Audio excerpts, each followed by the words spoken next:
Youth കോൺഗ്രസിന്റെ അധ്യക്ഷ പ്രഖ്യാപനം കോൺഗ്രസിന് പുതിയൊരു തലവേദനയാവുകയാണ്. അബിൻ വർക്കിയെയും KM അഭിജിത്തിനെയും അനുനയിപ്പിക്കാൻ നേതൃത്വത്തിന് ഇതുവരെ ആയിട്ടില്ല. KC വേണുഗോപാലിനെതിരെ പരാതിയുമായി നേതാക്കൾ തന്നെ നേരിട്ട് രംഗത്തെത്തിയതും തിരിച്ചടിയാണ്. സംസ്ഥാന അധ്യക്ഷനായി OJ ജനീഷിനെ അംഗീകരിച്ചാലും വർക്കിംഗ് പ്രസിഡന്റായി ബിനു ചുള്ളിയിലിനെ അംഗീകരിക്കാൻ കഴിയില്ലെന്നാണ് ഗ്രൂപ്പുകളുടെ നിലപാട്. ഇതോടെ നേതാക്കൾ തമ്മിൽ തിരക്കിട്ട കൂടിയാലോചനകളും സജീവമാണ്. കൂടുതൽ കടുത്ത നിലപാടുകളിലേക്ക് നേതാക്കൾ പോകുമോ എന്നും ആശങ്കയുണ്ട്. അതിനിടയിൽ യൂത്ത് കോൺഗ്രസിന്റെ പുതിയ ഭാരവാഹികൾ ഉടൻ തന്നെ ചുമതലയേൽക്കും.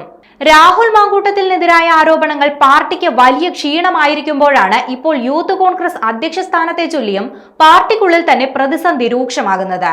ഈയൊരു നിർണായക സമയത്ത് പാർട്ടിക്കുള്ളിൽ ഒരു പൊട്ടിത്തെറി ഉണ്ടായാൽ തദ്ദേശ തിരഞ്ഞെടുപ്പിനെയും നിയമസഭാ തിരഞ്ഞെടുപ്പിനെയും അത് ബാധിച്ചേക്കുമെന്നതിനാൽ ജാഗ്രതയോടെ തന്നെയാണ് നേതൃത്വം മുന്നോട്ടു പോകുന്നത്.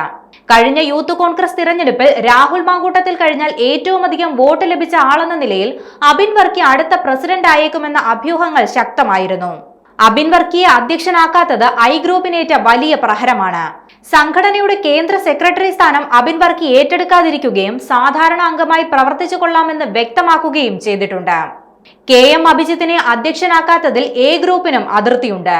ജാതി സമവാക്യങ്ങളുടെ പേരിൽ OJ ജനീഷിനെ അധ്യക്ഷനാക്കാനായിരുന്നുവെങ്കിൽ മുൻപ് എന്തിനാണ് യൂത്ത് കോൺഗ്രസ് അധ്യക്ഷ സ്ഥാനത്തേക്ക് തിരഞ്ഞെടുപ്പ് നടത്തിയതെന്നാണ് ഗ്രൂപ്പുകൾ ചോദിക്കുന്നത്.